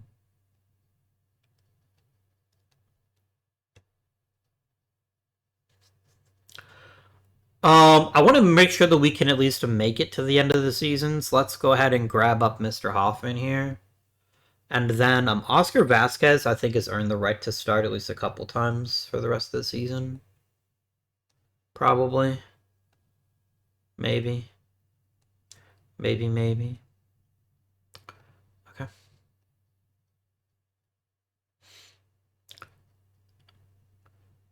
So, if I'm correct in how the rules work, even if the Marlins had a better record than me, I still would have gotten the other... Damn, 3 home runs. Guys, I don't want to alarm you, but Charlie Condon's pretty good. And most crucial, this gives me the bye that I'm very, very happy about. We desperately needed the bye to try to get healthy, so I am perfectly acceptable with that.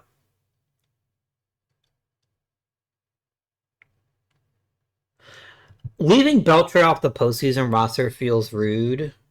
I want 4 outfielders. I don't need... I'm not going to leave McMahon off the roster. I think that's too mean even for me. But I also need an everyday third baseman, which is currently Swain right now. I think I'm carrying too many pitchers.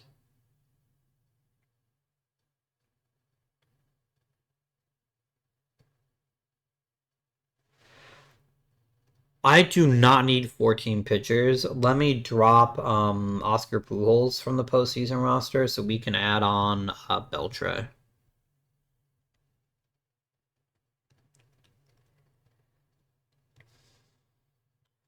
Oops. Yeah, we'll do Beltre. And Beltre. I mean, I guess Beltre is literally replacement level, but this is not the time of the year to experiment, and I like his glove in right field. That feels pretty decent to me. So, yeah. Do one of these guys, please. Game. It's not going to happen. Isaiah Swain is my starting third baseman. If you want to give Beltre a break every now and again, that I'm okay with. That I'm fine with. But it's not going to happen otherwise. All right, guys. So you get to enjoy a first round bye, which is very appreciated. Um, if I'm only running a 3-man rotation for the 5-game series, it's very obvious to me that it's going to be Pineda, Gordillo, and Shin. Which means that Levy and Vasquez can be long relievers and middle relievers, respectively. How's Will Levy's Major League debut gone? Fairly well. He's doing what I expected him to do. He's striking people out. He's not walking them. He's giving up some home runs, but not very many. I feel reasonably happy with what he's contributed already. And hopefully here in the postseason, I think he's probably my 4th starter. Once the postseason opens up into the next round, if we make it, that's going to be his job. Let's go into the next playoff round, shall we?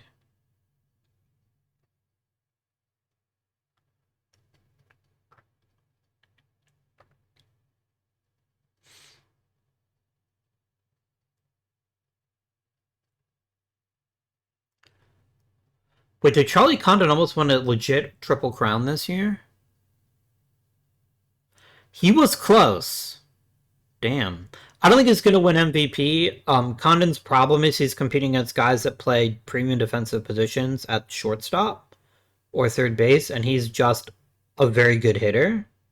But I'm still pretty happy about that. No, I think it's Ellie De La Cruz is going to win for sure.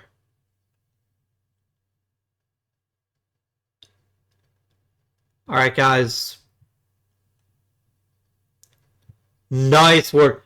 Pineda, this is what I gave you that big contract for. Exactly this. To just step up and say, easy. Nice. All right. Gordillo got roughed up. It's okay. It's all right. You can't win them all. Shin also got lit up.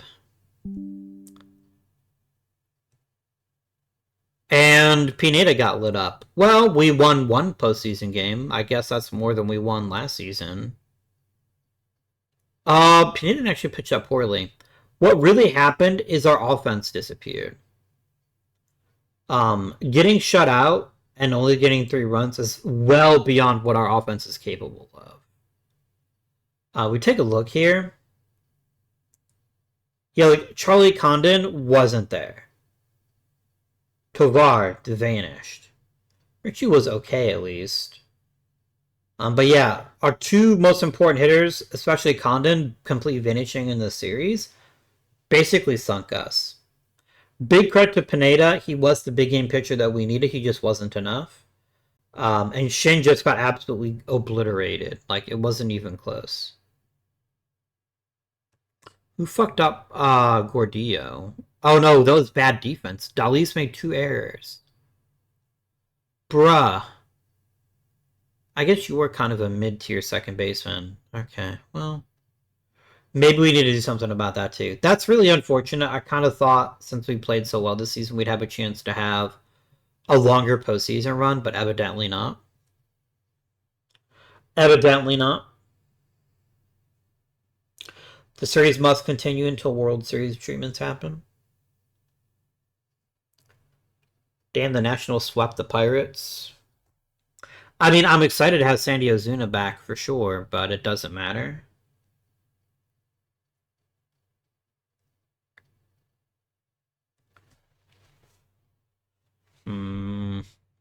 Disappointment. I'm not like mad or anything. I think we had a tremendous season. It's the best in our recent incarnation. It's the best season we've had by far. We won the division. We won over 90 games. These are both very, very good things. But it's also a little bit disappointing that our postseason run was so short. Oh well.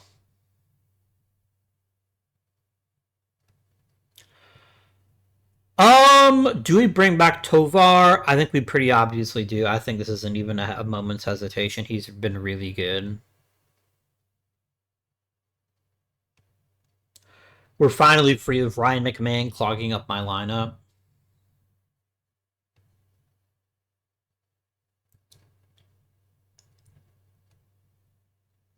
My bro wants $2 million to stay a Rocky. That's still $2 million too many. It's not the money at this point. It's not the money. It's the fact that I basically have to carry you as dead weight on the roster. I want to give young players opportunities. I want to see what other people can accomplish. So that's kind of where I'm at right now. Let's break down the season. Who were our great players? Who struggled? And what can we hope for in the future? Charlie Condon, pretty amazing. It's rare to see a player get considerably better each season, but that's exactly what he's done. His big uptick this season was walk rate and cutting his strikeout rate. He also hit for a higher average, which is obviously very, very good. This is probably above his level. I hope it's not. I hope he produces this each and every year, but I think it's probably too much to ask. He's even a good base runner this year. That's pretty cool. That's pretty solid. He's a good first baseman. I have nothing to complain about him. Not a single thing. Tovar turned in his best season as a Colorado Rocky, which is extremely exciting. He was just really good across the board. Still strikes out too much, I guess, if I'm going to nitpick, but he was very, very good and is also a very talented shortstop, which is very appreciated. I keep underestimating Drew Romo. I don't know what's wrong with me. Every season, I'm like, Drew Romo should be batting toward the back half of the lineup, which I think is still accurate. I still think he's not a big hitter, but he is a good enough hitter. And most importantly, he is an excellent defender and a leader. So, Drew Romo, great job by you. Wilder Dulles probably shouldn't be playing second base, maybe. But I don't think he's that bad, actually. He's got a good bit of range. Where is he having issues? If we go to fielding stats, we can do it on that screen too. That screen is fine.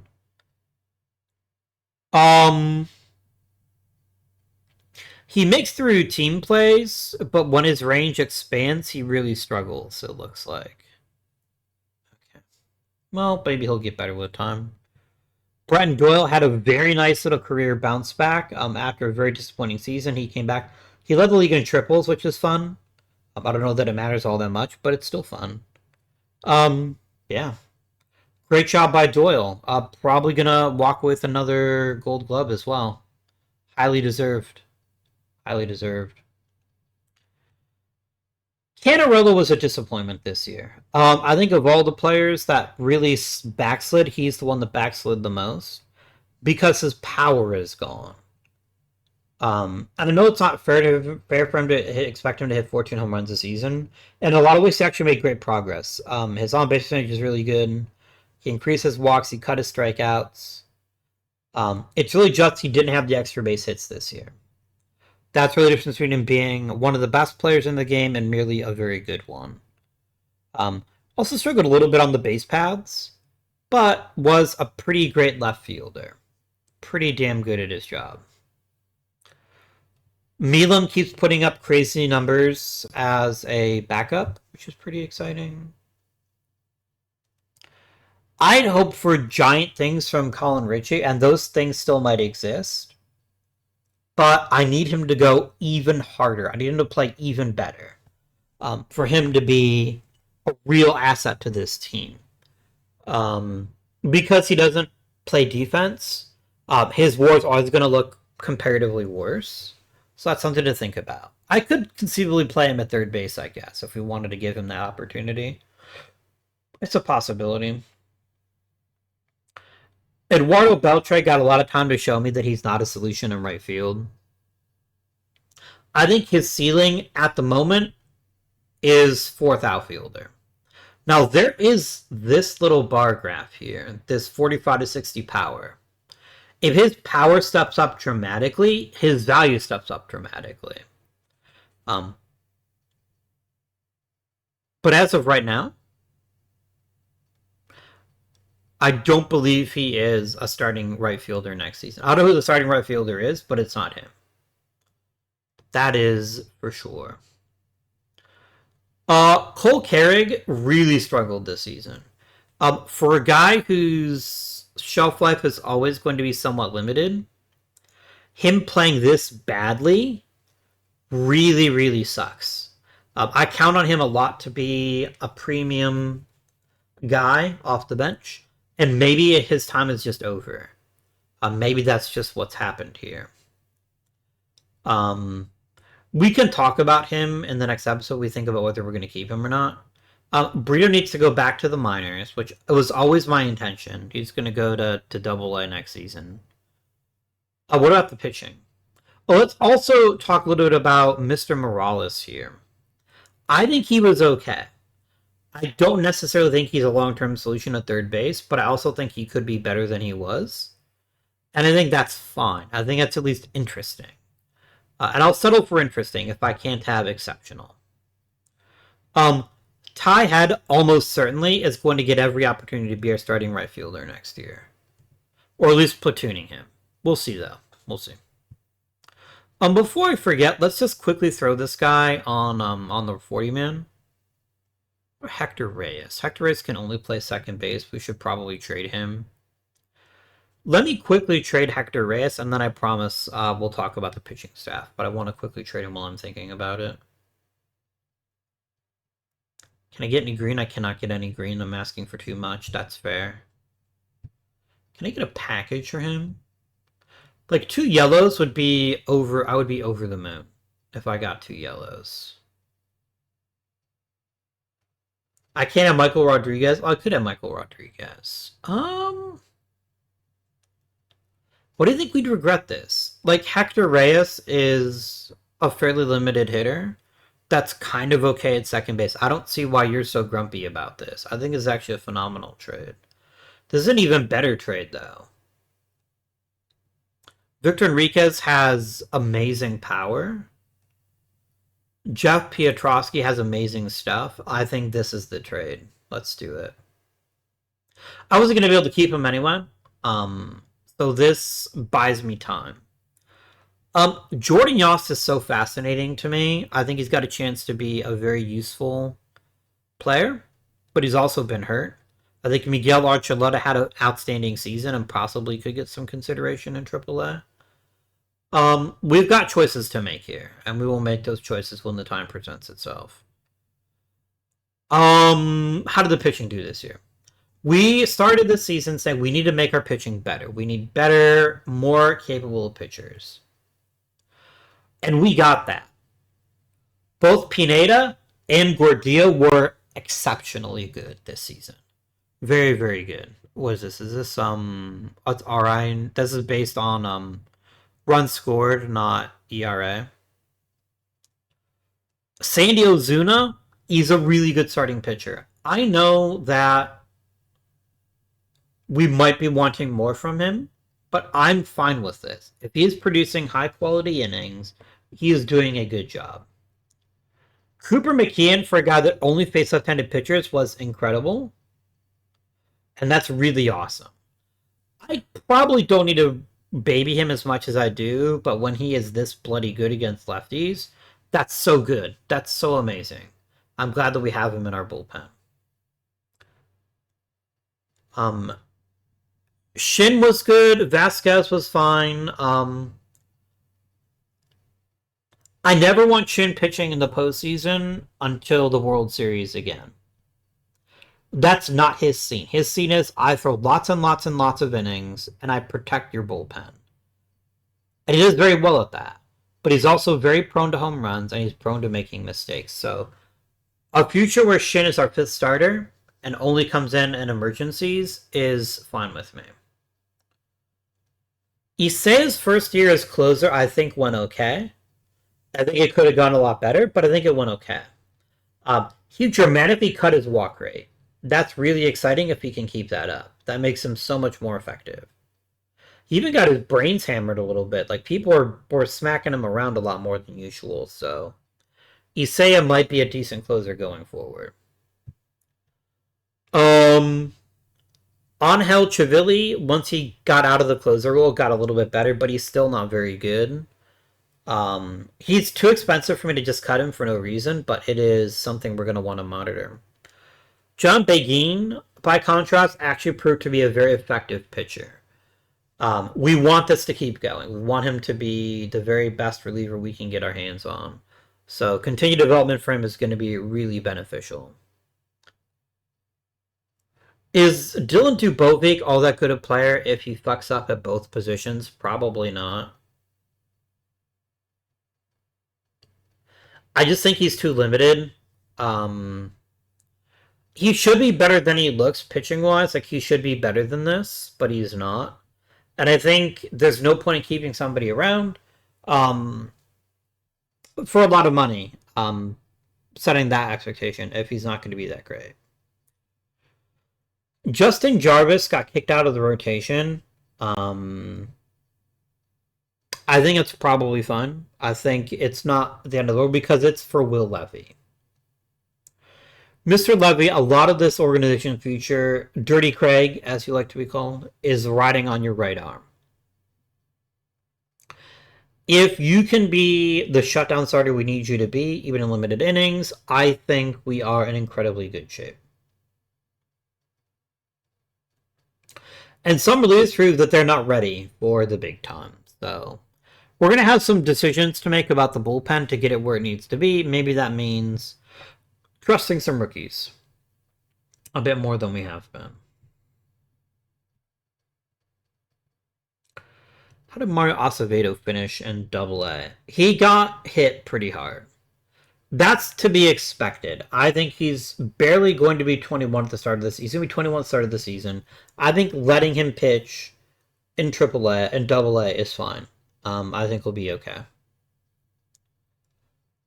We don't really have any big-time players that need a major position adjustment. I think Santiago Leon was going to effortlessly slide into Cole Carrick's spot, offering additional leadership as well as being at least an acceptable hitter.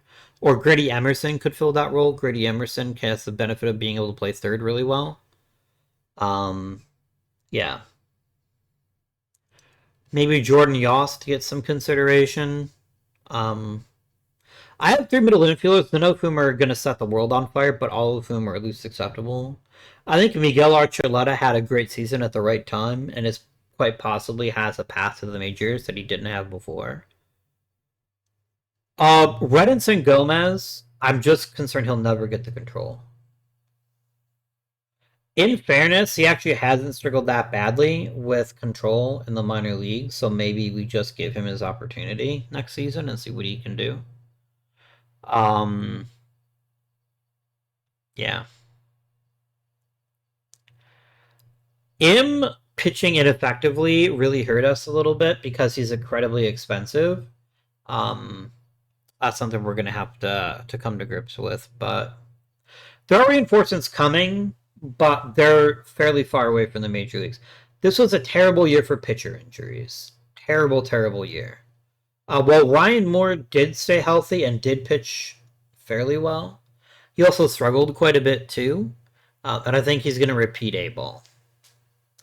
Bobby Rivera missed most of the season, which really sucks because this is a key year for him. Hopefully he can get better. Yeah. We're going to see what happens with these minor league people that disappear, and then we're going to make some decisions here. I think Ruben Santa Cruz needs to go up to A-ball. I think he's more than earned that level from us because he has pitched that effectively. In fact, you know what? Yeah, we'll wait. I'm not going to cut somebody if I don't have to. But he's most definitely getting promoted to A-ball. Same probably with Kasim, Dvorakowski, Pazzulo, Crawford. I think all of them are going to get promoted potentially.